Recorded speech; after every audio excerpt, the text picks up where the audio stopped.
Day 57. The next morning, however, made an alteration, for in a quarter of an hour's tete-a-tete with Mrs. Bennet before breakfast.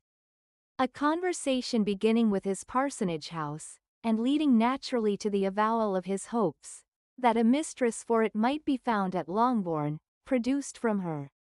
Amid very complaisant smiles and general encouragement, a caution against the very Jane he had fixed on.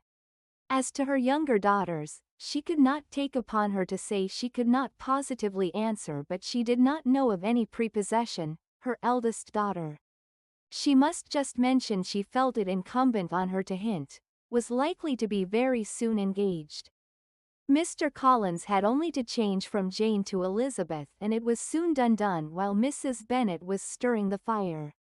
Elizabeth, equally next to Jane in birth and beauty, succeeded her of course. Mrs. Bennet treasured up the hint, and trusted that she might soon have 2 daughters. Married, and the man whom she could not bear to speak of the day before, was now high in her good graces. Lydia's intention of walking to Meryton was not forgotten. Every sister except Mary agreed to go with her. And Mr. Collins was to attend them, at the request of Mr. Bennet, who was most anxious to get rid of him, and have his library to himself, for thither Mr. Collins had followed him after breakfast. And there he would continue, nominally engaged with one of the largest folios in the collection, but really talking to Mr. Bennet, with little cessation, of his house and garden at Hunsford. Such doings discomposed Mr. Bennet exceedingly. In his library he had been always sure of leisure and tranquillity, and though prepared, as he told Elizabeth, to meet with folly and conceit in every other room in the house, he was used to be free from them there.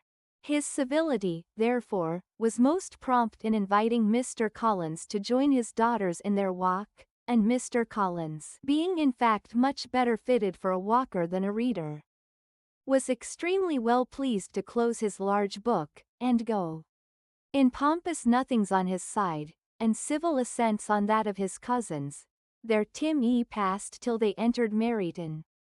The attention of the younger ones was then no longer to be gained by him.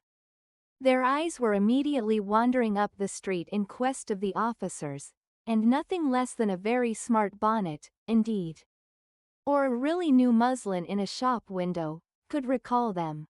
But the attention of every lady was soon caught by a young man, whom they had never seen before, of most gentlemanlike appearance, walking with an officer on the other side of the way.